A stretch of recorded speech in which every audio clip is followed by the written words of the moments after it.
Good morning. Starting with the disclaimer, I am not a financial advisor. Nothing in this video is financial advice or a recommendation to buy or sell any financial product. All content is for informational purposes only based on personal opinions and experiences. Trading futures, options, and other financial instruments involves substantial risk of loss and is not suitable for every investor. You can lose more than your initial investment, so always do your own research and consult with a licensed financial professional. And trade at your own risk. Okay. So, next, I do have the news open. I was prepared. So, really, it's just this 10 a.m. ISM Services PMI at 10, and we'll see how important that is. But that's the only even 2-tier number. It's a 3-tier, but everything else is just 1-tier, so nothing else super important. We do have some bill auctions later in the afternoon, but that's alright. So, yes, getting to the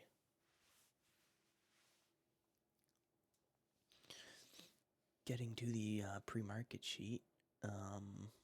We are one time framing lower on the weekly now. As you can see from the overnight, we opened in a pretty big gap lower, and we checked all the way lower. You see, we broke prior week's low, and then we bounced and we reverted, and we've almost closed the full gap. This would be the gap close. So even if we do open in a gap from this point, at least it'd be a small gap. But we could obviously move from now until 9, so we'll see.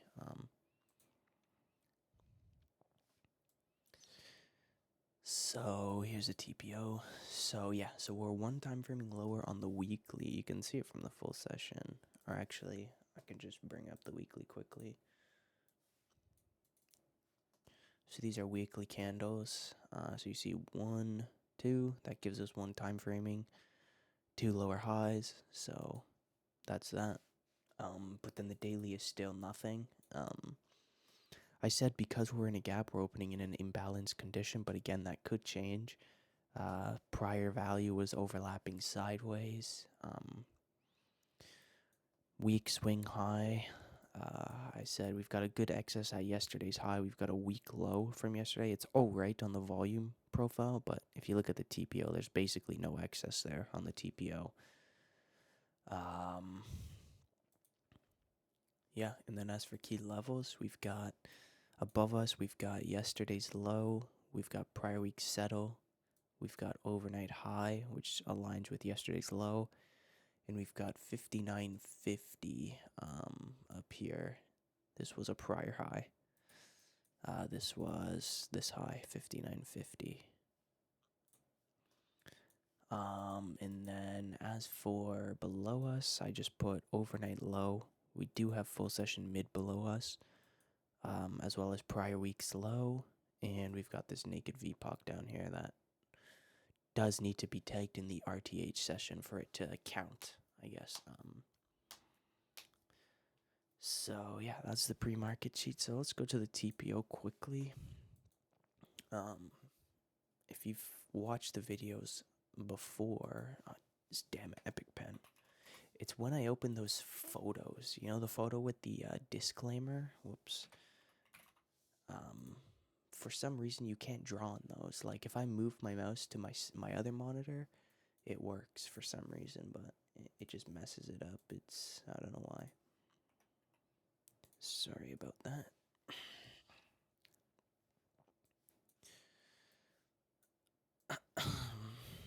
So yeah, if you've seen the videos before, then you pretty much know how gap days go for me. Like pretty much I look for a gap and go.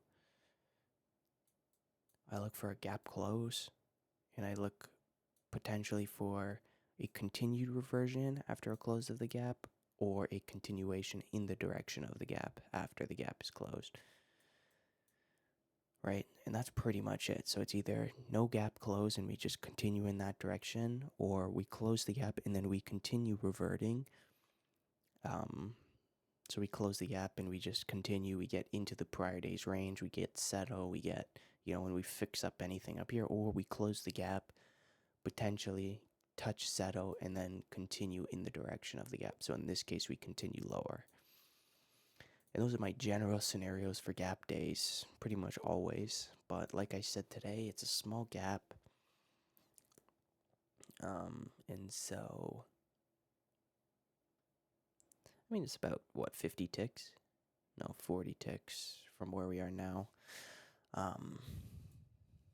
But yeah, we could close the gap before we open. So I will go in a bit more detail today. So first thing I want to mention is this low. This is a terribly weak low. And so with that weak low, it, I guess, strengthens the gap close scenario for me. And it also strengthens the potential gap close and then go. Because that weak low, if we close the gap and we fix up that weak low, that's good enough for, in my eyes at least, for, like, that could be the only reason the market closed the gap for, right? And it could be the only reason it wanted to close the gap, and so it strengthens potentially the idea that, well, we get resistance on the gap close and then we continue. Obviously, it may not happen because the market is random, but that's worth noting. Again, in today's case, like, settle and value areas here is going to be a key sort of over-under for me for today.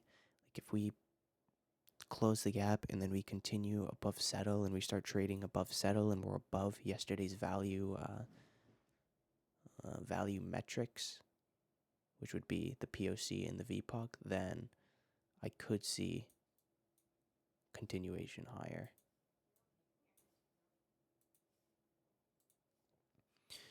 Yeah, so sorry about that. Settle's going to be very important, as well as yesterday's low.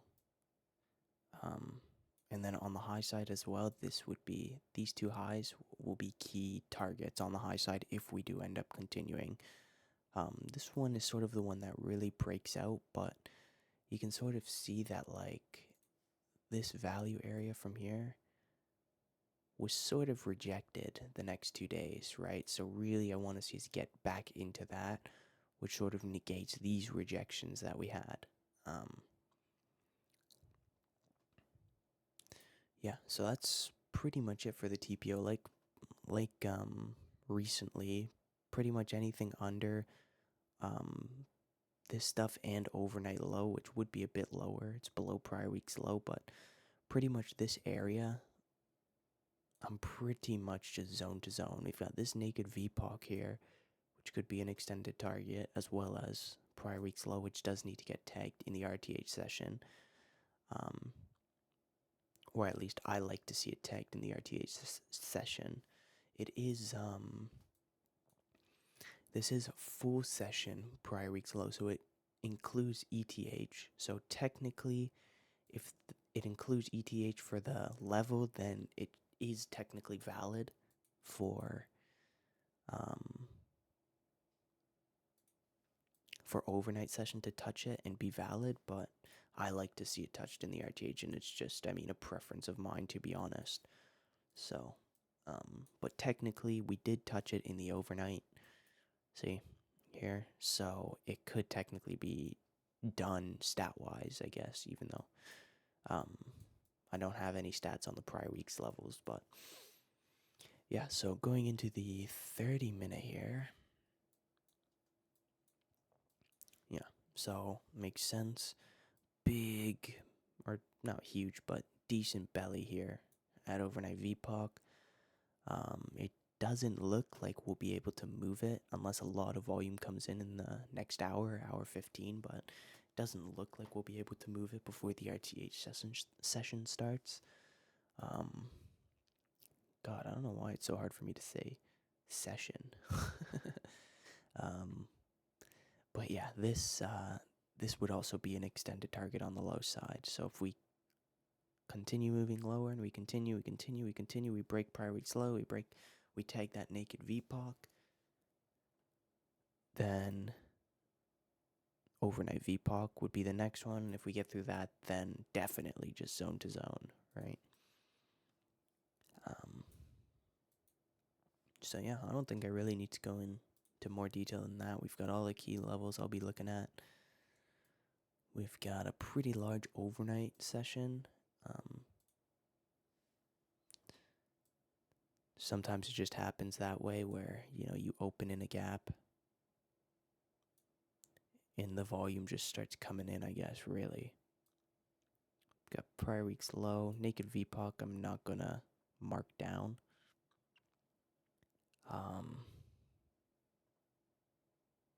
Overnight high. I will mention as well, look at this here.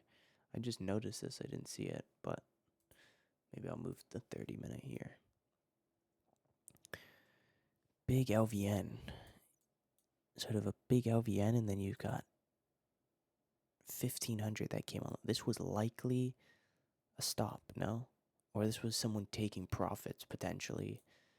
A seller sold up here, we gap lower, and he took profits, potentially. That could be what that is. I don't know, but it's a big buy order. So this LVN, I'm not going to mark it down as well because it kind of aligns with the naked VPOC, but it's worth watching, at least for if we do get a swift rejection here in this 5670 area, we know why. So that's worth watching. We've got, like I said, settle in yesterday's value metrics, which are going to be key. We've got yesterday's low. We've got overnight high. And then on the high side, I can't fit it in, but we've got yesterday's RTH high, which is 59.33. So it's just above. So I'm just going to put it right at the top.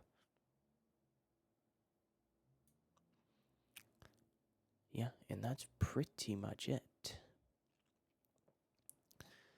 Pretty much the key levels for the day. I don't think I forgot anything. Settle. Yesterday's low plus overnight high. Prior high, what was it? 59.33, right? Since it's not in, I'll just put the price. 59.33. We've got prior week's low. We've got overnight VPOC. And we've got overnight low.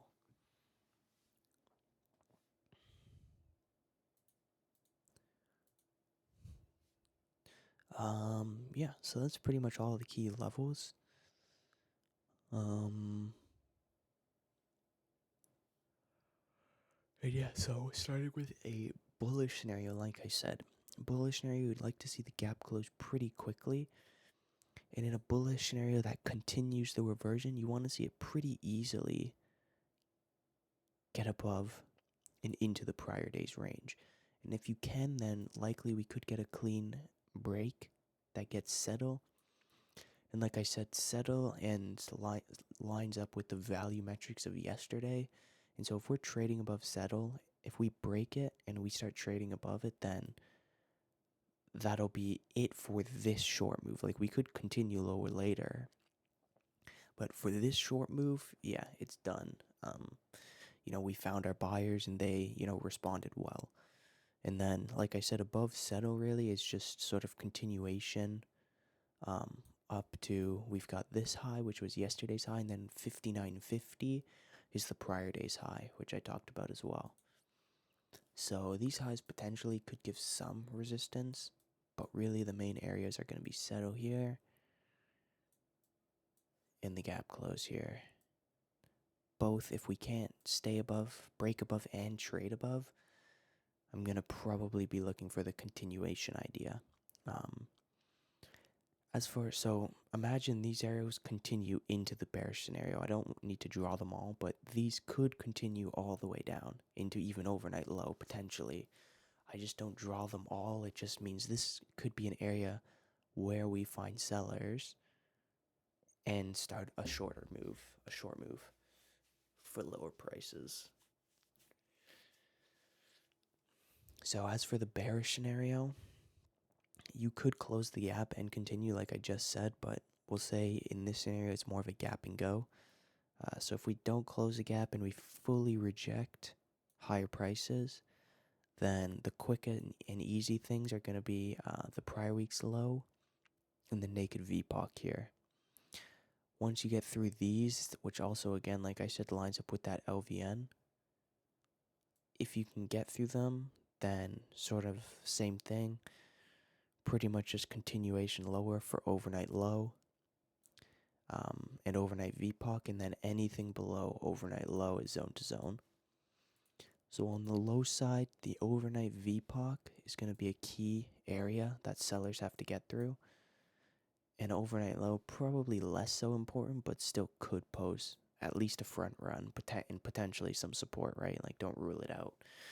But this, sellers are going to have to work through all of this. If they can, then that's a really good sign for shorts. If they can't, then it could also end up a bit choppy. It could end up a bit back and forth down here.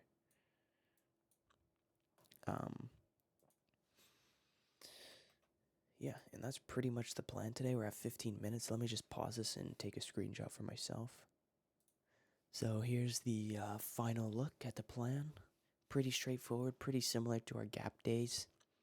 A bit different because the gap is a bit smaller, but we've got our key levels, which almost never really change. Like, you've probably noticed that by now. I'm always looking at relatively the same things, and, the significance of them changes, I guess, day to day through, what the price action is like, what the overnight price action is like. But yeah, that's the plan. So I'll erase this now.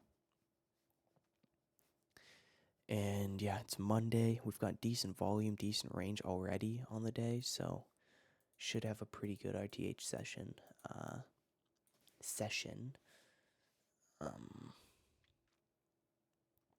And yeah, so I will be back after the close to talk through any trades I took, if I had any. Again, if I don't have any trades, I usually don't do the end of day video. So that's just what that means. So yeah, see you then, and if not, then I'll see you tomorrow morning.